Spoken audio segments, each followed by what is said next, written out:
నమస్తే. దేశంలో ఒక 2 ఇంపార్టెంట్ సబ్జెక్ట్స్ ఉన్నాయి.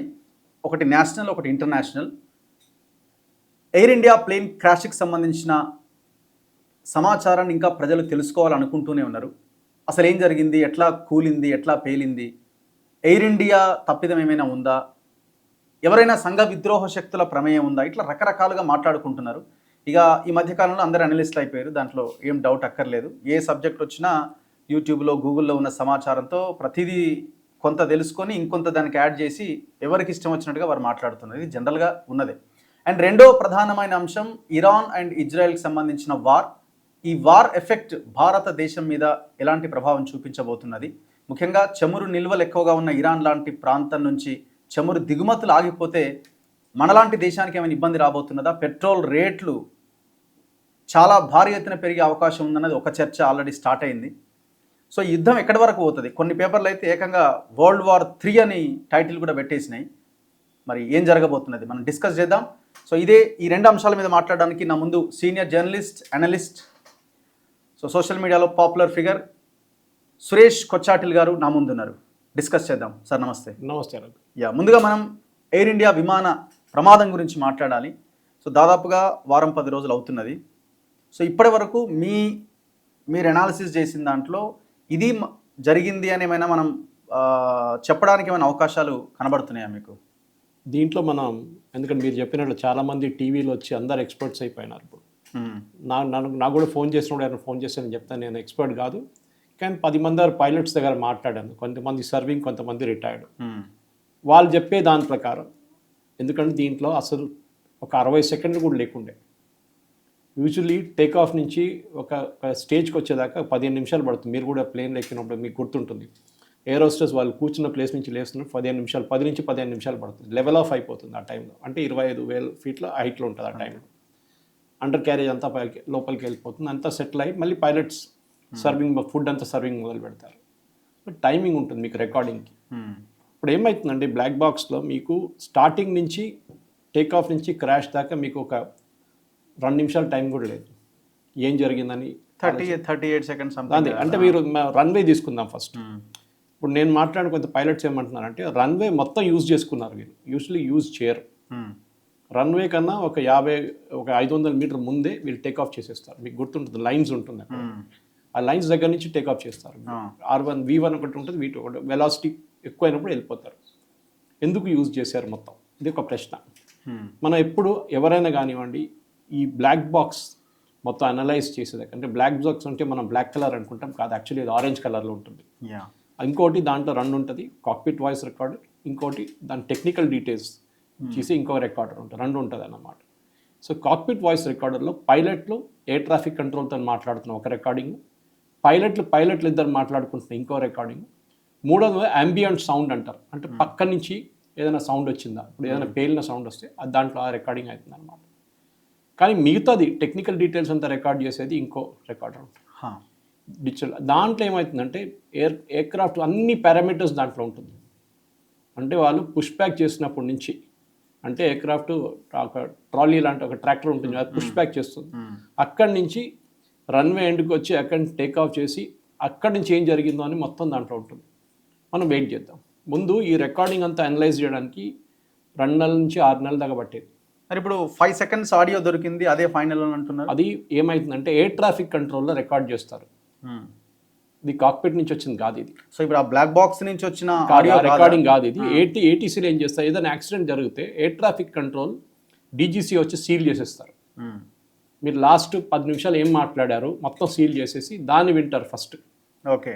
సో దాంట్లో మేడే కాల్ వచ్చింది, ఇంకోటి not getting thrust, not getting lift అని వచ్చింది. అదే కామెంట్ మీకు బయట కూడా వినపడుతుంది అనమాట. దాంతో ఏమో అర్థం కాదు ఎందుకు జరిగిందని. ఒక సిమిలర్ యాక్సిడెంట్, ఇట్లానే ఇంకోటి యాక్సిడెంట్ యూఎస్లో జరిగింది, మీకు గుర్తుంటుంది. సాల్జింగర్ ఆయన ఒక పైలట్, చాలా ఎక్స్పీరియన్స్ పైలట్, బర్డ్ హిట్ వచ్చి మొత్తం చాలా బర్డ్స్ వచ్చి ఇంజిన్ లోపల గుంజుకున్నప్పుడు మొత్తం 2 ఇంజిన్లు ఫెయిల్ అయిపోయినాయి. కానీ హడ్సన్ రివర్ మీద నుంచి, రివర్ ఉండే పక్కన, టర్న్ తీసుకొని ఆ రివర్ లోపల వచ్చి ల్యాండ్ చేశారు. చాలా నీట్ ల్యాండింగ్ ఉండే. నీళ్ళలో ఎయిర్క్రాఫ్ట్ ఒక కెపాసిటీ ఉంది, నీళ్ళ పైన మినిమం 10-15 నిమిషాలు ఉండొచ్చు దానికి. ఎందుకంటే సీల్డ్ యూనిట్ కదా, ఇరగకుంటే చాలు. ఎక్కడైనా ఇరిగితే నీళ్ళు దాంట్లో వెళ్ళిపోతుంది, కానీ ఇరగకుంటే ఇట్ ఇస్ లైక్ టాయ్ అనమాట, నీళ్ళు పైన ఉంటుంది. సో అట్లాంటి ఒక యాక్సిడెంట్ జరిగింది దీనికన్నా ముందు. దాంట్లో ఇంజిన్స్ మొత్తం 2 ఫెయిల్ అయినాయి. Let us wait. నేను కూడా అది చెప్తాను, మీరు చెప్పినట్ల మనందరూ ఐపీఎల్ ఎక్స్పర్ట్స్ అయిపోతాం, క్రికెట్ రాగానే ఐపీఎల్ రాగానే క్రికెట్ ఎక్స్పర్ట్స్ అయిపోతాం, నిర్మలా సీతారామన్ బడ్జెట్ ప్రజెంట్ చేసినప్పుడు మన అందరూ ఎకనామిక్ ఎక్స్పర్ట్స్ అయిపోతాం అన్నిట్లో. రేపు ఒక భూకంపం వస్తే అక్కడ దాని కూడా ఎక్స్పర్ట్స్ అయిపోతారు, రిక్టర్ స్కేల్ అంతా అదే. దీంట్లో 3-4 let us not blame the పైలట్స్ని బ్లేమ్ చేయకండి. అన్నిటికంటే ఈజీ నేను చూసాను కొంతమంది ఈవెన్ ఇంటర్నేషనల్ పైలట్స్ వచ్చి వాళ్ళు అది చేశారు వాళ్ళు ఇది చేశారని చెప్పి ఒట్టిగా చెప్తున్నారు. వాళ్ళు లేరు ఇప్పుడు, వాళ్ళు డిఫెండ్ చేయలేరు వాళ్ళు ఏం చేశారని చెప్పేసి. వాళ్ళు ఉంటే మీరు వాళ్ళు క్వశ్చన్ చేయొచ్చు, ఇదందుకు జరిగిందని, వాళ్ళు రిప్లై కూడా ఇస్తుండే. ఇప్పుడు వాళ్ళు లేనప్పుడు వాళ్ళ మీద వాళ్ళవి కూడా ప్రాణాలే కదా, వాళ్ళు పోవాలని వాళ్ళు అదే అంటారు, వాళ్ళు ఆలోచించారు. మనం కూడా వెయిట్ చేద్దాం. ఇదేంటంటే దీనికన్నా ముందు నేను చెప్పినట్లు 2 నెలల నుంచి 6 నెలల దాకా టైం పడుతుంది కాక్పిట్ వాయిస్ రికార్డు అది రికార్డర్ మొత్తం అనలైజ్ చేయడానికి. కానీ ఇప్పుడు ఏమైందంటే ఇండియాలో ఒక 3 సంవత్సరాల ముందు మనం ఇక్కడ సెటప్ చేసుకున్నాం ఇది అనలైజ్ చేయడానికి, బ్లాక్ బాక్స్ మొత్తం అనలైజ్ చేయడానికి ఇక్కడ ఇండియాలో పెట్టుకున్నాం. కానీ ఇప్పుడు ఏమైపోతుందంటే మనం సపోజ్ ఈ బ్లాక్ బాక్స్ ముందు బోయింగ్ పంపిస్తుండే, లేకుంటే ఎయిర్ బస్, ఏది క్రాష్ అయితే అది, ఓకే, ఏది లేకుంటే క్రాష్ కూడా కాకుండా యాక్సిడెంట్ అయితే కూడా సీల్డ్ యూనిట్ పంపించేస్తారు. వాళ్ళు సబోటాజ్ చేయొచ్చు దాన్ని. అంటే వాళ్ళ మీద రాకుండా ఆ బ్లాక్ బాక్స్లో ఉన్న కంటెంట్ని వాళ్ళు మార్చుకొని చేస్తారు. యూజువల్లీ ఏం చేస్తారంటే మొత్తం టెక్నికల్ డీటెయిల్స్ ఉన్న దాన్ని తీసుకొని దాన్ని కంప్యూటర్లో ఫీడ్ చేస్తారు, హై అండ్ కంప్యూటర్స్ ఫీడ్ చేసి అనలైజ్ చేస్తారు. అనలైజ్ చేసిన దాన్ని యానిమేట్ చేస్తారు. కాక్పిట్ లోపల ఎట్లా ఉండే అదే సిచ్యువేషన్ రీక్రియేట్ చేస్తారు. టేక్ ఆఫ్ స్టేజ్ నుంచి మాట్లాడుతున్నది ఎయిర్ ట్రాఫిక్ కంట్రోల్తో మాట్లాడుతున్నది, పైలట్స్ ఇద్దరు ఫ్లాప్స్ డౌన్ అంటారు, undercarriage check, fuel check. మీరు బిలీవ్ చేయరు, ఫ్రమ్ పుష్ బ్యాక్ నుంచి టేక్ ఆఫ్ దాకా ఒక 50 మేజర్ చెక్స్ ఉంటుంది. పైలట్లు ఇద్దరు చెక్ చేసుకుంటారు, ఒకరు రీడ్ చేస్తారు, ఒకరు కన్ఫర్మ్ చేస్తారు. ఇది ప్రతి టేక్ ఆఫ్ ముందు లాస్ట్ మినిట్ ఆ టేక్ ఆఫ్ రన్ ఉంటుంది చూడండి, రన్ కన్నా ముందు. ఇప్పుడు ఆలోచించండి, ఎవ్రీ 30 seconds 20 seconds ఏదో చెక్ చేస్తున్నారు వాళ్ళు కంటిన్యూస్గా. ఇది చెక్ అయింది, అది చెక్ అయింది, ఆయిల్ చెక్ చేయండి, హైడ్రాలిక్ చెక్. ఇద్దరు అక్కడిక్కడ మాట్లాడుకుంటారు, ఒకరు చెప్తారు, ఒకటి కన్ఫర్మ్ చేస్తారు, ఒకరు చెప్తారు, ఒకటి కన్ఫర్మ్ చేస్తారు. ఫస్ట్ ఆఫీసర్ కానీ పైలట్, అది కన్వర్జేషన్ కూడా దాంట్లో ఉంటుంది. ఇప్పుడు కొంతమంది ఎక్స్పీరియన్స్ వాళ్ళు వచ్చి ఫ్లాప్స్ లేదంటున్నాం, మనకు కనిపించింది ఏదో దూరం నుంచి ఒక షాట్. ఇంకోటి ర్యాట్ అనుకుంటుంది, వాళ్ళది సపరేట్ ఒక చిన్న ఇంజిన్ ఉంటుంది ఒకటి, అదే రెండు ఇంజన్స్ పోయినప్పుడు ర్యాట్ పనిచేస్తుంది. కానీ దానికి ఒక సౌండ్ ఉంటుంది, సపరేట్ సౌండ్. మన ఒక చిన్న బేగంపేట ఎయిర్పోర్ట్లో ట్రైనింగ్ ఎయిర్క్రాఫ్ట్ ఉంటుంది చూడండి, దానికి ఒక సౌండ్ ఉంటుంది, పెద్ద ఎయిర్క్రాఫ్ట్ సౌండ్ కాదు, ఆ సౌండ్ వస్తుంది. అదేంటంటే మెయిన్ మిమ్మల్ని ఆ బచాయించడానికి, అంటే బతికి బయటపడడానికి ఎట్లయినా ఎయిర్పోర్ట్ దాకా వెళ్ళడానికి పవర్ ఉండాలి, అది క్రియేట్ చేస్తుంది, ఆ టర్బైన్ క్రియేట్ చేస్తుంది అన్నమాట. ఆ పవర్ 2 ఇంజిన్లు పోయినాయి కదా, ఈ టర్బైన్ ఒకటే పనిచేస్తుంది. మినిమం ఏసీ గీసీ ఏం పనిచేయదు, మీ ఎలక్ట్రానిక్స్ పనిచేస్తుంది, అన్ని పనిచేస్తుంది, హైడ్రాలిక్ పనిచేస్తుంది, ఎట్లా వెళ్ళి ల్యాండ్ చేసేసేయండి అంతే. సో లెట్ అస్ వెయిట్, దీనికి టైం పడుతుంది. ఫస్ట్ ఒక 15 రోజుల్లో ఫస్ట్ సెట్ వచ్చేస్తుంది రిపోర్ట్స్ డిజిసిఏ నుంచి. సెకండ్ సెట్ ఒక 2 నెలలు పడవచ్చు. దాని మీద మొత్తం నేను చెప్పినట్ల అనలైజ్ చేసి దాన్ని యానిమేట్ చేస్తారు. అంటే క్లియర్గా వీడియోలో చూసినప్పుడు ఫ్లై అయ్యి ఇంకా పైకి వెళ్ళలేకపోతున్నది. అదే వాళ్ళు కూడా చెప్పారు, I'm not getting lift, mayday అంటే ఎయిర్క్రాఫ్ట్కి ఇంజిన్లో పవర్ రావట్లేదు. ఫస్ట్ ఆఫ్ ఆల్ దాని ఫస్ట్ ఇండికేషన్ ఎక్కడ వచ్చిందంటే వీళ్ళు మొత్తం రన్వే యూజ్ చేశారు. రన్వే యూజ్ చేయరు, నేను ఇంకా ముందు చెప్పినట్లు. ఓకే, రన్వే 3/4 నుంచే టేక్ ఆఫ్ చేసేస్తారు. రన్వే మూవ్ చేయడం దేనికి, ఫుల్ రన్వే ఎందుకు యూజ్ చేశారని క్వశ్చన్ వస్తుంది. యూజువలీ మీరు చూసుంటారు చాలా మటుకు ఎయిర్క్రాఫ్ట్ రన్వే హాఫ్కి వెళ్ళి పంచర్ అయిపోతుంది టైర్ వాళ్ళది, ఎందుకంటే వాళ్ళు అబార్ట్ టేక్ ఆఫ్ అంటారు దాన్ని. టేక్ ఆఫ్ చేయరు వాళ్ళు, అబార్ట్ చేసేస్తారు టేక్, ఎందుకంటే ఏదో ప్రాబ్లం ఉంది ఇంజిన్ అని చెప్పి మొత్తం బ్రేక్ వేస్తే ఆ టైర్లు వెళ్ళిపోతాయి. ఓకే, సో డ్యామేజ్ ఉంటుంది, టైర్కి ఉంటుంది, కానీ ఎయిర్క్రాఫ్ట్కి ఎక్కువ డ్యామేజ్ ఉండదు. లేకుంటే రైట్కి తిప్పేసి గ్రాస్ మీద తీసుకెళ్ళిపోతారు, అక్కడ గడ్డి ఉంటుంది చూడండి, కావాలని పెట్టారు ఆ గడ్డ, దాని మీద తీసుకెళ్ళిపోతారు అనమాట. సో అక్కడ ప్రాబ్లం ఉంటుంది, దాన్ని బయటికి గుంజాల్సి వస్తుంది, ప్యాసింజర్స్ అందరినీ ఎవాక్యుయేట్ చేస్తారు. సో ప్రాబ్లం ఎక్కడ వచ్చిందంటే దీంట్లో ఆ టైం ఏం లేకుండే. రిజెక్ట్ టేక్ ఆఫ్ అంటారు, అంటే రిజెక్ట్ టేక్ ఆఫ్ ఎందుకు జరగలేదు అదొక క్వశ్చన్ వస్తుంది. మీ దగ్గర పవర్ లేకున్నప్పుడు డిడ్ యు డిసైడ్ పోదాం ఏం కాదులే అని చెప్పేసి అది ఉండొచ్చు. కానీ ఇంజిన్ పారామీటర్స్ చూసి అది మన కాక్పిట్ వాయిస్ రికార్డర్ కానీ మిగతా రికార్డర్స్ నుంచి వచ్చిన డీటెయిల్స్ మనం తీసుకోవాల్సి వస్తుంది అన్నమాట. తీసుకున్న తర్వాతనే మనం ఒక కంటిన్యూస్ అల్టిమేట్గా మళ్ళీ ఆ రికార్డెడ్ దాంట్లో కూడా సేమ్ ఇవే ఉంటే ఉండదు, చాలా ఎక్కువ ఉంటుందా, చాలా ఎక్కువ ఇన్ఫర్మేషన్ ఉంటుంది. బికాస్ మీరు ఏటీసీతో మాట్లాడేది ఏటీసీతోనే మాట్లాడే రికార్డింగ్ ఉంటుంది. పైలట్లు ఇద్దరు ఏం మాట్లాడుకున్నారని ఏటీసీకి తెలియదు. ఓకే, రన్ టేక్ ఆఫ్ స్టేజ్లో కానివ్వండి, లాస్ట్ క్రాషింగ్ స్టేజ్లో ఏం మాట్లాడారని పైలట్స్ నడిబిట్లో ఉంటుంది కాన్వర్జేషన్. ఇప్పుడు ఒక ఒక ప్యాసింజర్ ఢిల్లీ నుంచి అహ్మదాబాద్ లో వరకు చూశాను. జర్నీ చేసినప్పుడు ఒక వీడియో ఏదో తను చేశాడు, నేషనల్ మీడియాతో కూడా మాట్లాడినట్టున్నాడు. ఆ, సో తను ఏసీ లేదు ఆర్ చాలా మంది ఇట్లా ఊపుకుంటున్న ఫోటో, అదేమైతుందంటే AC usually landing take off stage no power అన్నదానికి దీనికి ఏమైనా లింక్ ఉందా అని అంటున్నాను. ఏసీ లేదా? ఎప్పుడు టేక్ ఆఫ్ ల్యాండింగ్ స్టేజ్ మీరు చూసుంటారు, ఇంజిన్ మీద చాలా స్ట్రెస్ ఉంటుంది ఆ టైంలో. మ్మ్. మీరు కూడా ట్రావెల్ చేసినప్పుడు ఏసీ ఆ టైంలో ఆఫ్ చేసేస్తారు వాళ్ళు టోటల్గా టేక్ ఆఫ్ స్టేజ్లో. ఒక స్టేజ్కి వచ్చినప్పుడు నేను చెప్పినట్లు ఒక 10,000 ఫీట్కి వచ్చినప్పుడు అప్పుడు వాళ్ళు ఏసీ ఆన్ చేస్తారు వాళ్ళు. అప్పుడు దాకా లైట్గా పెడతారు, ఎందుకంటే ఇంజిన్ మీద అంత స్ట్రెస్ ఉంటుంది. మ్మ్. లోకంలో ఆల్మోస్ట్ 30% యాక్సిడెంట్స్ జరిగేది టేక్ ఆఫ్ ల్యాండింగ్ స్టేజ్లో. మ్మ్. మిగతా స్టేజ్లో అంతా ఫ్లై బై వైర్ అంటారు, అంటే ఆటో పైలట్లు నడుస్తుంది. ఇప్పుడు మీరు ఇక్కడ నుంచి బెంగళూరు వెళ్తున్నారంటే ఇక్కడ నుంచి టేక్ ఆఫ్ చేసిన తర్వాత 15 నిమిషాల తర్వాత ఆటో పైలట్లో పెట్టేస్తారు. వీళ్ళంతా రూట్ ఫీడ్ చేసి పెట్టుంటారు ముందు. అది ఆటోమేటిక్ గా అది ఆటోమేటిక్గా పోతుంటే వీళ్ళు కూర్చొని చూస్తారు, ఏదో చూడనట్లు కాదు, ఏదో ఎక్కడికి వెళ్తుందో ఏటీసీతో మాట్లాడతారు, కడప ఏటీసీతో మాట్లాడతారు, కర్నూలు ఏటీసీతో అందరితో మాట్లాడుకుంటూ పోతారు అట్లా. సో అవి కంటిన్యూస్ కాన్వర్జేషన్ నడుస్తుంది అప్పుడు కూడా. కానీ ఈ ఆటో పైలట్ డిసెంగేజ్ చేసి ల్యాండింగ్ టైంలో మళ్ళీ వీళ్ళు కంట్రోల్ తీసుకుంటారు. దీనికన్నా ముందు ఒక ఎయిర్క్రాఫ్ట్, 2 ఎయిర్క్రాఫ్ట్, ఇండోనేషియాలో ఒకటి, మలేషియా అనుకుంటారు, 2 ఎయిర్క్రాఫ్ట్ క్రాష్ అయినట్లని సేమ్ థింగ్. దాంట్లో కూడా టెక్నికల్ ఇష్యూస్ చాలా ఉండే, అంటే pitching up, pitching down, notes, అది చాలా టెక్నికల్ పారామీటర్స్తో వచ్చింది అది. అక్కడ కూడా వీళ్ళు బోయింగ్ వాళ్ళు కానివ్వండి, తర్వాత ఎయిర్ బస్ ఒక క్రాష్ జరిగింది, వాళ్ళు కూడా అనలైజ్ చేశారు. ఇష్యూస్ ఎప్పుడు ఉంటుంది, ఉండదని కాదు. డ్రీమ్ లైనర్ అని ఎయిర్క్రాఫ్ట్ ఇప్పుడు దాకా క్రాష్ కాలేదు, ఫస్ట్ క్రాష్ ఇది వాళ్ళు. ఇప్పుడు 787 మ్యాక్స్ ఏదో వాళ్ళకి పాత ప్రాబ్లం ఉంది, అది పాత వాళ్ళకి అది 787 మొత్తం ఫ్లాప్ అయింది, దానికోసమే 787 2 క్రాష్ జరిగింది. ఫస్ట్ యాక్సిడెంట్ 78 ఇది డ్రీమ్ లైనర్ ఫస్ట్ యాక్సిడెంట్ అనమాట. 787 నేను చెప్పినట్టు జరిగింది, దీనికన్నా ముందు 2 యాక్సిడెంట్ జరిగినాయి, సపరేట్గా అది ఇంజిన్ ఫెయిలియర్స్ ఉండే, ఇంకోటి టెక్నికల్ ఫెయిలియర్ ఉండే, దట్ ఈస్ ఈ నోజ్ అప్పు తీసుకున్నప్పుడు పైలట్స్ టేక్ ఆఫ్ స్టేజ్లో అదేమో కిందకి తీసుకొచ్చేస్తుంది. నిన్న కూడా ఒకటి జరిగింది, నిన్న లండన్ నుంచి టేక్ ఆఫ్ చేసిన ఒక ప్లేన్ రిటర్న్ వెళ్లాల్సి వచ్చింది, బ్రిటిష్ ఎయిర్వేస్. ఎయిర్ ఇండియా కూడా ఒకటి జరిగింది, ఎయిర్ ఇండియా హాంకాంగ్ నుంచి, హాంకాంగ్ టు వచ్చే ఫ్లైట్, ఇండియాకి వచ్చే ఫ్లైట్లో ఇదే సేమ్ ప్రాబ్లం జరిగితే వాళ్ళు రిటర్న్ తీసుకెళ్లారన్న. ఇక్కడ కూడా ఏం జరిగిందంటే ఈ మొత్తం 9 గంటలు ఫ్యూల్ తీసుకున్నారు వీళ్ళు. ఇప్పుడు మీరు హైదరాబాద్ టు బెంగళూరు వెళ్తే, మీరు Hyderabad to Bengaluru, Bengaluru to Hyderabad fuel fill up చేసుకుంటారు, అంటే 2 గంటల సేపు ఫ్యూయల్ అంటూ ఉంటుంది. యూజువల్లీ ఇట్లాంటి ప్రాబ్లం వచ్చినప్పుడు ఏం చేస్తారు, నిన్న కూడా చేశారు బ్రిటిష్ ఎయిర్వేస్ పైలట్. వాళ్ళు సీ మీద వెళ్తారు, లేకుంటే ఎక్కడ నీళ్ళు ఉన్న చోట్ల, లేకుంటే ఎక్కడైనా పొలాలు ఉన్న చోట్ల, ఖాళీ ఉన్న ప్లేస్లో ఫ్యూయల్ డంపింగ్ అంటారు. అంటే వింగ్స్ మీద ఉంటుంది ఫ్యూయల్ అంతా, దాన్ని డంప్ చేస్తారు. అంటే నాకు కావాల్సిన ఎంత ఫ్యూయల్ పెట్టుకొని మిగతా అంతా అక్కడ పడేస్తాను కింద. అది ఎక్కడో చెరువులో వెళ్ళి పడిపోతుంది, లేకుంటే ఎక్కడైనా రివర్ మీద వెళ్ళి పడుతుంది, ఎక్కడైనా సీ ఉంటే సీ మీద వెళ్ళి పడిపోతుంది ఎక్కడైనా. అది కాకుండా లేదంటే పెద్ద ఒక ల్యాండ్ కనిపిస్తే అక్కడ పడేస్తారు, అది ఫ్యూయల్ పడేస్తారు, కొంచెం హైట్ నుంచి పడుతుంది అది. అప్పుడు ఏమవుతుంది, నా దగ్గర ఉన్న ఫ్యూయలే ఉంటుంది. అప్పుడు నేను ల్యాండ్ చేసి క్రాష్ అయినప్పుడు కూడా కాలిపోవడానికి ఎక్కువ ఫ్యూయల్ ఉండదు దాంట్లో, అది అట్లా చూసుకుంటారనమాట. ఆ టైం కూడా వీళ్ళకి లేకుండే, డంపింగ్ టైం కూడా లేకుండే వీళ్ళ దగ్గర. డంపింగ్ అంటే వీళ్ళు రిటర్న్ రావడానికి కూడా వీళ్ళకి టైం లేదు, వెళ్ళింది కింద పడిపోయింది అంతే సంగతి. So we have to enquire, let us wait.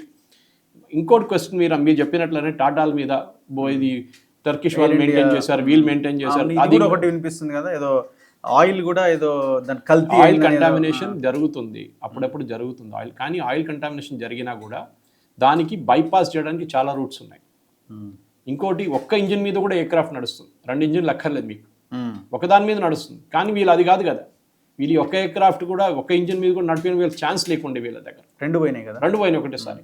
అది ఎందుకు జరిగింది, అది బర్డ్ హిట్ అయితే, బర్డ్ హిట్లో ఇంత పెద్ద హిట్ అయితే కాదు, దాని మీద ఇంకోటి ఇంజిన్ ఫెయిలియర్స్ అయితే డెఫినెట్గా బోయింగ్. ఇప్పుడు ఏం చేస్తుందంటే, ఇప్పుడు దీని మీద ఒకసారి బోయింగ్ మీద రిపోర్ట్ వచ్చింది అనుకోండి, ఇది ఎగ్జాంపుల్, మన ఒక హైపోథెటికల్ సిచ్యువేషన్ తీసుకుందాం, రేపు రిపోర్ట్ వచ్చింది ఇంజిన్ 2 ఫెయిల్ అయిందండి. బోయింగ్ మీద చాలా పెద్ద క్వశ్చన్ వస్తుంది. ఒకటి, వాళ్ళు డబ్బులు కట్టాల్సి వస్తుంది వీళ్ళకి. ఇప్పుడు టాటా వాళ్ళు కడుతున్నారు ఇన్సూరెన్స్ నుంచి, ప్రతి ప్యాసింజర్కి ఇన్ని లక్షలు అని చెప్పి కడుతున్నారు వాళ్ళు, దానికన్నా ఎక్కువ బోయింగ్ కట్టాల్సి వస్తుంది.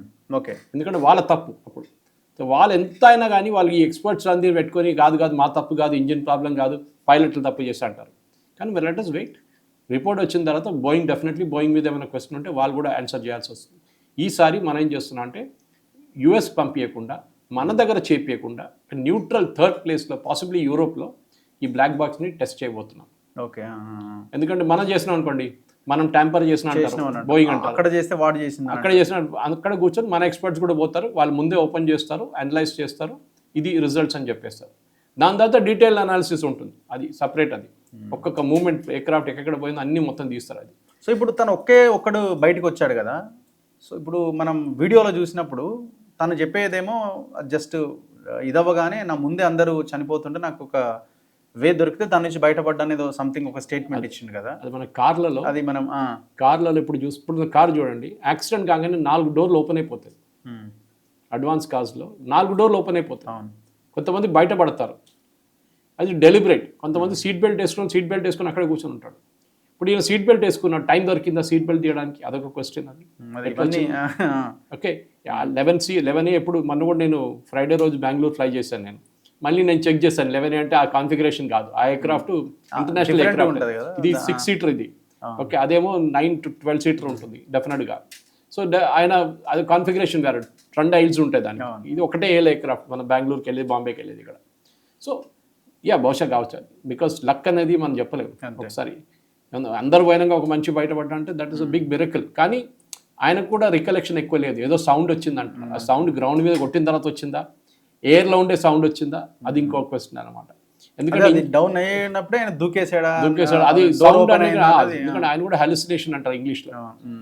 ఆయనకు ఒక బహుశా ఇంకా సంవత్సరం దాకా నిద్ర రాదు ఆయనకి.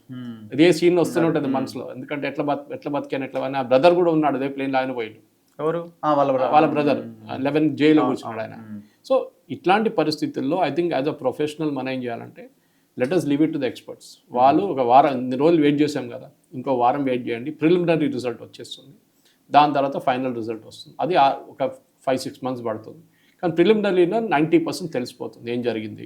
సో టెక్నికల్ ఇష్యూస్ తప్ప వేరే ఉండడానికి అవకాశాలు లేవు, చాలా తక్కువ. ఎందుకంటే వీళ్ళు ఇప్పుడు ఈ టర్కీ వాళ్ళ మీద వేశారు, టర్కిష్ వాళ్ళు మెయింటైన్ చేశారు ఎయిర్క్రాఫ్ట్ అంతా. వాళ్ళు క్లారిఫై చేశారు, మనం మేము చేయలేదు, we are not maintaining Dreamliner, మిగతా ఎయిర్క్రాఫ్ట్ మా దగ్గర ఉండే కాంట్రాక్ట్ ఉండే.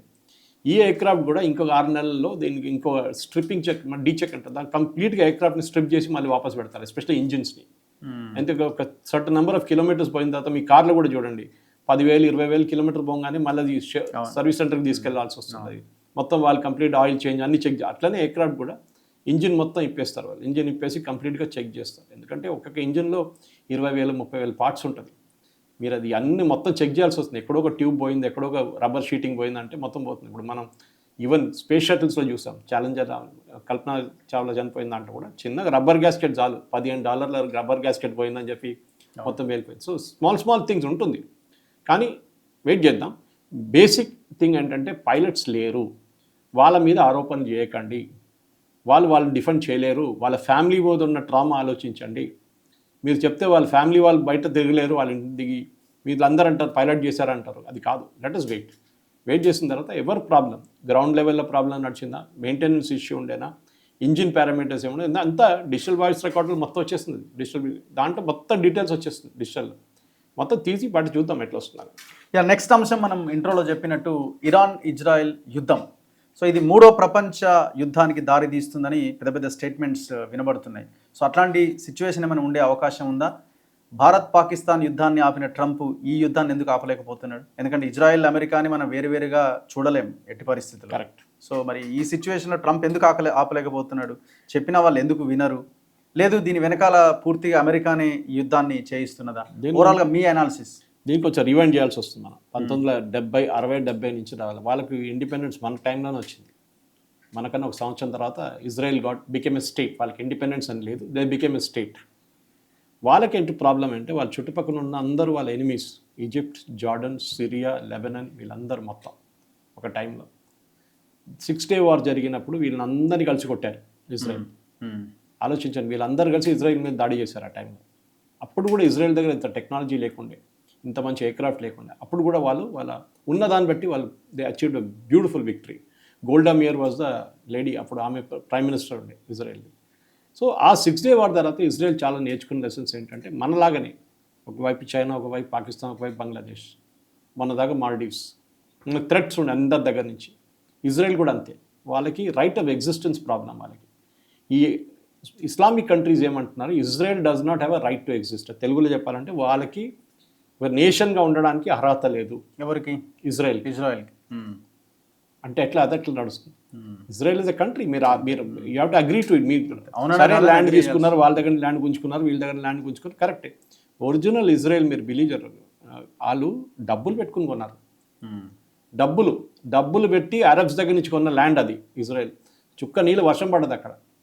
అప్పుడు కూడా వాళ్ళు అగ్రికల్చర్ ప్రొడ్యూస్ మనకన్నా ఎక్కువ, అంటే పర్ క్యాపిటా అంటున్నాను, పర్ క్యాపిటల్ చాలా ఎక్కువ. సో మన కుప్పంలో చంద్రబాబు నాయుడు గారు తీసుకొచ్చి అక్కడ వాళ్ళని పెట్టారు ఎక్స్పర్ట్స్, ఎందుకంటే కుప్పం కూడా రైన్ షాడో డిస్ట్రిక్ట్ అది. సో ఈ పరిస్థితుల్లో ఇజ్రాయెల్ ఒక టెక్నాలజికల్ పవర్గా పైకి వచ్చింది.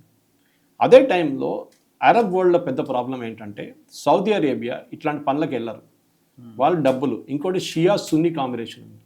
ఇరాన్ షియా కంట్రీ, పాకిస్తాన్ సున్నీ కంట్రీ, వీళ్ళు సౌదీ అరేబియా సున్నీస్. సో వీళ్ళకి పడదు. మీకు తెలుసు హైదరాబాద్ కూడా మొహరం ప్రొసెషన్ తీస్తున్నాడు చాలా సంవత్సరాల ముందు. ఇప్పుడు లేదు, పాకిస్తాన్ ఇరాన్కే సపోర్ట్ చేస్తున్నట్టుంది. అది వాళ్ళు చెప్పుకుంటూ ఉంటారు అంతే. ఎందుకంటే ఫస్ట్ ఆఫ్ ఆల్ మనం కొంచెం రివైండ్ చేసి దానికో తీసుకెళ్తారు. సో 2000 వచ్చేదాకా ఇజ్రాయెల్ టెక్నాలజికల్ చాలా ముందుకు వెళ్ళిపోయారు.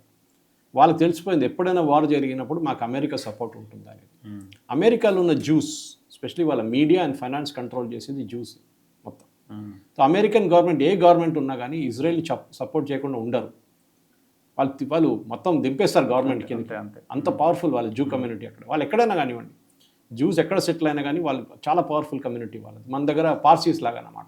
ఓకే, వాళ్ళు ఉన్న చాలా మంది 57,000 మందే ఉన్నారు మన దగ్గర భారతదేశం. కానీ చూడండి టాటా కానివ్వండి, మిగతా వాళ్ళు చూడండి, వాళ్ళు చాలా పవర్ఫుల్ ఉంటారు వాళ్ళు ఫైనాన్షియలీ, టెక్నాలజికల్ కూడా. ఇప్పుడు ఏమేమి జరిగిందంటే ఈ వార్లో ఎస్పెషలీ ఇరాన్కి చాలా రోజుల నుంచి ఆల్మోస్ట్ ఒక 20 అంటే ఖొమేనీ వచ్చినప్పటి నుంచి ఇప్పుడు ఖమ్నేనీ ఉన్నదాకా వాళ్ళకు ఒక న్యూక్లియర్ పవర్ కావాలని చెప్పి ఒక ఆశ ఉండేనమాట. వాళ్ళకన్నా ముందు పాకిస్తాన్ న్యూక్లియర్ పవర్ అయిపోయారు, కానీ పాకిస్తాన్ దగ్గర అంత డబ్బులు లేవు ఇంకా ఖర్చు పెట్టడానికి.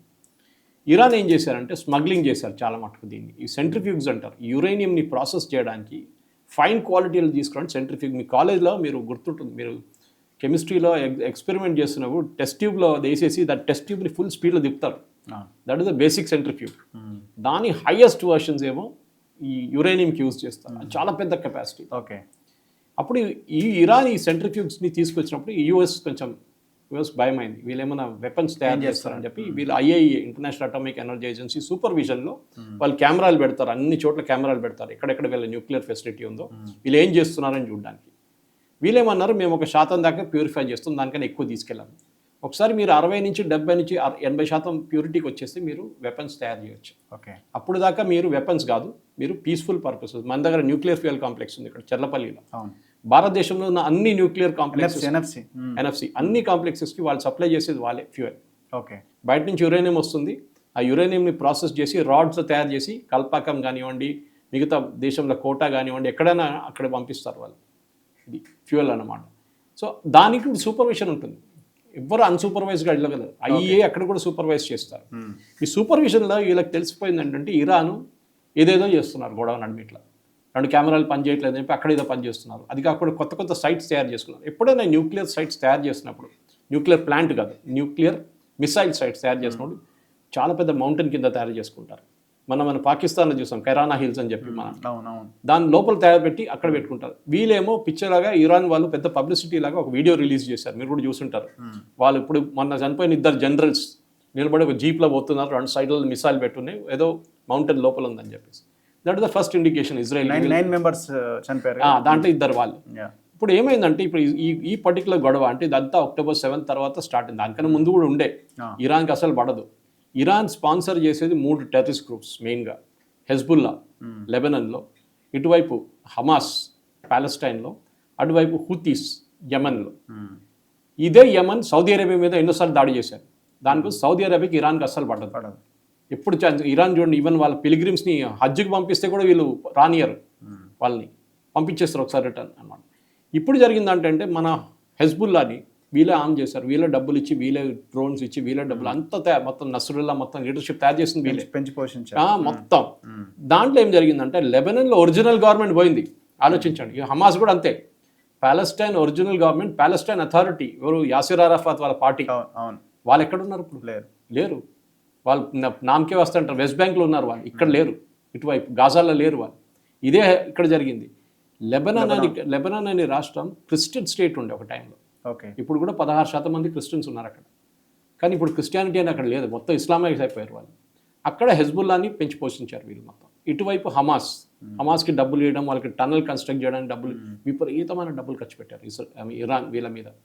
హూతీలేమో చాలా దూరం ఉన్నారు, యమన్ని హాఫ్ యమన్ వాళ్ళు పట్టుకున్నారు, అక్కడ వాళ్ళ చేతిలో ఉన్నారు. ఎప్పుడని చూడండి, ఇరాన్ డైరెక్ట్గా ఇజ్రాయెల్ మీద దాడి చేయలేదు అట్లీస్ట్ ఒక 2-3 సంవత్సరాల ముందు దాకా. మొన్ననే ఈ గొడవ మొదలైన తర్వాతనే డైరెక్ట్ మిసైల్స్ కొట్టడం మొదలుపెట్టారు. ఇరాన్ దగ్గర ఉన్న బ్యాలిస్టిక్ మిసైల్స్లో అన్నిటికంటే బెస్ట్ మిసైల్స్ వాళ్ళు హెజ్బుల్లాకి ఇచ్చారు, హమాస్కి ఇవ్వలేదు. ఓకే. హెజ్బుల్లా చాలా మంచి ట్రైన్డ్ ఆర్మీ ఉండే వాళ్ళది. కానీ ఈ లాస్ట్ 6 నెలల్లో ఇజ్రాయెల్ వాళ్ళని మొత్తం ఫినిష్ చేసి పడేశారు. వాళ్ళ top leadership. So why Israel ఎందుకు కొట్టాలని వీళ్ళ ప్లాన్? ఇజ్రాయెల్కి ఇరాన్కి మధ్య యుద్ధానికి భయం కారణాలు ఏంటి? ఇజ్రాయెల్కి భయం ఏంటంటే వీళ్ళు న్యూక్లియర్ పవర్ అయిపోతారు. రేపు ఒక న్యూక్లియర్ బాంబ్ వీళ్ళ చేతిలో ఉంటే వీళ్ళు మా మీద తీసుకొచ్చి పడేస్తారు. వాళ్ళకి ఏం భయం లేదు. సో ఒక న్యూక్లియర్ బాంబ్ వాడితే వాళ్ళు ఉండరు, వీళ్ళు ఉండరు. No winners and no losers అంటారు న్యూక్లియర్ వాళ్ళు. మనం చూసే హిరోషిమా నాగాసాకిలో ఏం జరిగింది, ఎవరు మిగలలేదు అక్కడ. సో అదే పరిస్థితి ఇక్కడ కూడా వస్తుంది. సో మా మీద వీళ్ళందరూ కలిసి దాడి చేసినప్పుడు రేపు ఇరాన్ దగ్గర బాంబులు వస్తే అదే న్యూక్లియర్ బాంబ్స్ మిసైల్స్ వాళ్ళు హెజ్బుల్లాకి ఇస్తారు, ఇటు హూతీస్కి ఇస్తారు, ఇటువైపు హమాస్కి ఇచ్చేస్తారు. మొత్తం అటాక్ చేస్తారు, అందరు కలిసి మా మీద అటాక్ చేస్తారు. సో ఇప్పుడు కాదు, ఒక 6 సంవత్సరాల ముందు నుంచి, దానికన్నా ముందు 10 సంవత్సరాల ముందు కూడా కంటిన్యూస్గా ఇరాన్ న్యూక్లియర్ ఫెసిలిటీస్ మీద సైబర్ అటాక్లు జరిగినాయి ఇజ్రాయెల్ వైపు నుంచి. దాంట్లో యూఎస్ కూడా పార్టిసిపేట్ చేశారు. సక్నక్ చెప్పి SUXTNT అని ఒక సాఫ్ట్వేర్ ఉంది, దాన్ని లోడ్ చేశారు, మొత్తం కరెక్ట్ చేసి పడేశారు. వాళ్ళ సెంట్రిఫ్యూగ్స్ ఉంది చూడండి, మొత్తం ఇట్లా పలిపోతుంది ఎట్లనో, ఎందుకు ఎవరికి అర్థం కావట్లేదు. అంత సాఫిస్టికేటెడ్ సైబర్ అటాక్, ఏదో చిన్న పిల్లలు ఆడుతున్న ఆట కాదు, అంత సాఫిస్టికేట్ చేశారు. వాళ్ళు మొత్తం గ్రిడ్ టేక్ ఓవర్ చేసుకున్నారు ఇజ్రాయెల్ కూర్చొని. ఎలక్ట్రిసిటీ గ్రిడ్కి ఎంటర్ అయ్యి ప్రోగ్రామ్ రాసి వాళ్ళ ఉన్న మొత్తం కంప్యూటర్స్ని మొత్తం ధ్వంసం చేసి మొత్తం ఎలక్ట్రిసిటీ బ్లాక్అవుట్ చేసేసారు. సో మీకు ఫిజికలీ అక్కడ వెళ్ళక్కర్లేదు. రెండోది, ఇజ్రాయెల్ది ఇంటర్నల్ ఏజెన్సీ పేరు షిన్బెట్, ఎక్స్టర్నల్ మొసాడ్ మన అందరికి తెలుసు, చాలా పవర్ఫుల్. మన దగ్గర రా ఉన్నట్లనే రీసెర్చ్ అని వాళ్ళు మొసాడ్ అనమాట. మన రా కన్నా చాలా ముందు వాళ్ళు. Mossad is very powerful organisation. వాళ్ళకి ఇంటెలిజెన్స్ అనేది సూపర్ ఉంటుంది వాళ్ళకి. మీరు చూసుంటారు హనియాని ఎట్లా కొట్టారు, నస్రుల్లాని ఎట్లా కొట్టారు, మీరు ఇక్కడ గాజాల వాళ్ళని ఎట్లా కొట్టారు, లీడర్స్ని మొత్తం లీడర్షిప్ని. ఏ బిల్డింగ్లో ఉన్నారు, పక్కన బిల్డింగ్ ఏం కాకుండా ఈ బిల్డింగ్ కొట్టారు వాళ్ళు. ఏ ఫ్లోర్ కావాలంటే ఆ ఫ్లోర్ కొట్టారు వాళ్ళు. వాళ్ళ ఇంటెలిజెన్స్ అంత బాగుంటుంది ఇజ్రాయెల్. సో వీళ్ళు ఏం చేశారంటే, మాకు బతకాలంటే ఇరాన్కి న్యూక్లియర్ పవర్ రాకూడదు. దీనికన్నా ముందు పాకిస్తాన్ న్యూక్లియర్ బాంబ్ తయారు చేసినప్పుడు అప్పుడున్న గవర్నమెంట్, మీరు హిస్టరీకి వెళ్తే మీకు తెలిసిపోతుంది, ఇండియన్ గవర్నమెంట్ దగ్గర వాళ్ళు సపోర్ట్ అడిగారు ఇజ్రాయెల్. మేము పాకిస్తాన్ న్యూక్లియర్ ఎస్టాబ్లిష్మెంట్ కొట్టబోతున్నాం, కానీ కొట్టిన తర్వాత మా ప్లేన్లు మొత్తం ఇమ్మీడియట్ యూటర్న్ తీసుకోలేరు, మీ దాంట్లో ఎంటర్ అవుతుంది, ఇండియన్ ఎయిర్ స్పేస్లో ఎంటర్ అవుతుంది, మీరేం చేయకండి, మేము ఒక 10 నిమిషాలు ఉండేసి మేము తిరిగి వెళ్ళిపోతాం అని. అట్లా ఒక యూటర్న్ లాగా ఉంటుంది అన్నమాట. ఓకే. మన వాళ్ళు పర్మిషన్ ఇవ్వలేదు. ఆ రోజు పర్మిషన్ ఇస్తే ఇందిరాగాంధీ గవర్నమెంట్ కానివ్వండి, దాని తర్వాత రాజీవ్ గాంధీ గవర్నమెంట్ పర్మిషన్ ఇస్తుంటే పాకిస్తాన్ దగ్గర ఇప్పుడు న్యూక్లియర్ బాంబ్స్ లేకుంటుంటాయి. కానీ ఏం చేయలేదు, అప్పుడు చేయలేదు మనం. ఇన్ఫాక్ట్ ఇరాన్ ఏ బలంతో మరి వీళ్ళ మీద అటాక్ చేసింది మొన్నటి రోజున? అల్టెవీవా, తెలవీవ్ మీద చేస్తున్నారు, అంతా చేస్తున్నారు. కానీ వీళ్ళది ఏంటంటే, ఇజ్రాయెల్కి డ్యామేజ్ ఎంత తక్కువ ఉంటే అంత మంచిది చూసుకుంటారు. వాళ్ళ ఎయిర్పోర్ట్ మీద కానివ్వండి, హైఫా పోర్ట్ మీద కానీ మొత్తం దాడి చేశారు మన కూడా. ఇప్పుడు దాకా వాళ్ళ అంచనా ప్రకారం 122,000 మిసైల్స్ ఉండే వీళ్ళ దగ్గర, బ్యాలిస్టిక్, ఇరాన్ దగ్గర. అది హమాస్కి వీళ్ళందరికీ పంచిపెట్టిన తర్వాత ఒక 80,000 మిగిలింది వాళ్ళ దగ్గర. ఆ 80లో ఒక 20-30 వాడుకున్నారు, 40 దాకా వాడుకున్నారు వాళ్ళు ఇప్పుడు దాకా. మిగతా వాళ్ళ దగ్గర ఉంది. వాళ్ళ ప్రొడక్షన్ లేదు ఇప్పుడు, ప్రొడక్షన్ మొత్తం ఆగిపోయింది. ఓకే.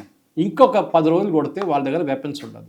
రెండోది, ఇజ్రాయెల్ స్ట్రాటజీ ఏంటంటే డామినేట్ ద స్కైస్. మీరు చూసుంటారు, మనం ఆపరేషన్ సింధూర్లో చేసినట్ల వాళ్ళ రాడార్ సైట్స్ని కొట్టారు వెళ్ళి ఫస్ట్. ఇప్పుడు ఇజ్రాయెల్ అక్కడ వెళ్ళి కొట్టిన తర్వాత ఇరాన్ది ఎయిర్క్రాఫ్ట్ లేదు, రాడార్ లేవు. తెహరాన్ మీద వాళ్ళు ఏం కావాలంటే చేసుకుంటున్నారు. మొన్న కూడా రీఫ్యూలింగ్ చేశారు తెహరాన్ మీద ఇజ్రాయలీ ఫ్లైట్స్. ఆలోచించారు వాళ్ళ దమ్ము. ఇప్పుడు కూడా బ్యాలిస్టిక్ మిసైల్స్ వాడచ్చు, కానీ వీళ్ళ ప్రాబ్లం ఏంటంటే ఇరాన్ బ్యాలిస్టిక్ మిసైల్స్ అంత టెక్నాలజికల్ అడ్వాన్స్ కాదు. మీద మన దీవాళికి ఇది రాకెట్లు ఇడుస్తామని చెప్పి ఒకసారి పక్కన లెవెల్లో పడిపోతుంది. ఇప్పుడు వాట్ నెక్స్ట్ ఏం జరగబోతున్నది? ఇరాన్ లేకుండా చేసేస్తుందా ఇజ్రాయెల్? డెఫినెట్గా. అక్కడ రెజీమ్ చేంజ్ అంటారు దాన్ని. దీనికన్నా ముందు షా ఆఫ్ ఇరాన్ ఉండే, మనకు అందరు గుర్తుంటుంది. దాని తర్వాత ఖొమేనీ వచ్చారు 70s. ఖొమేనీ వచ్చిన తర్వాతనే ఈ మొత్తం ఈ రిలీజియస్ మొత్తం లేకుండా ఇరాన్ అనేది చాలా మోడర్న్ కంట్రీ ఉండేది. మినీ స్కర్ట్స్ వేసుకొని మా అమ్మాయిలు తిరుగుతుండే, వాళ్ళకి పాప్ మ్యూజిక్ ఉండే, వాళ్ళు చాలా పెద్ద అడ్వాన్స్ కల్చర్ ఉండే, పబ్స్ ఉండే, అన్నీ ఉండే ఆ టైంలో. కానీ ఖొమేనీ వచ్చిన తర్వాత, ఈ ఇస్లామిక్ హార్డ్లైన్స్ వచ్చిన తర్వాత మొత్తం దీన్ని బంద్ చేసి పడేశారు దుకాణం అంతా. ఇప్పుడు వీళ్ళు తిరిగి వాళ్ళని తీసుకొస్తున్నారని ట్రై చేస్తున్నారు. రిజీమ్ చేంజ్ మనం చూసాం, బంగ్లాదేశ్లో ఎట్లా చేశారో, మయన్మార్లో ఎట్లా చేశారో. యూఎస్ దీంట్లో ఎక్స్పర్ట్స్. సిఏ వాళ్ళకన్నా ఎవరైనా మీరు అసలు కన్సల్ట్ కూడా చేయలేదు, వాళ్ళంతా ఎక్స్పర్ట్స్. సిఏ వాళ్ళు డబ్బులు ఇచ్చి రెజీమ్ మార్చుకుంటారు, గవర్నమెంట్ మార్చుకుంటారు వాళ్ళు. స్టూడెంట్ ప్రొటెస్ట్ సో అంటారు. ఇందులో అమెరికా పాత్ర ఏంటని మీరు అనుకుంటున్నారు? అమెరికా వెనక నుంచి సపోర్ట్ చేస్తుంది అంతే. ఇజ్రాయెల్కి వాళ్ళు డైరెక్ట్ చెప్తున్నారు కదా, మాకు దీంట్లో ఇన్వాల్వ్మెంట్ లేదు అని చెప్తున్నారు స్టేట్మెంట్. ఎందుకంటే మీరు మా మీద వచ్చి దాడి చేయకూడదు.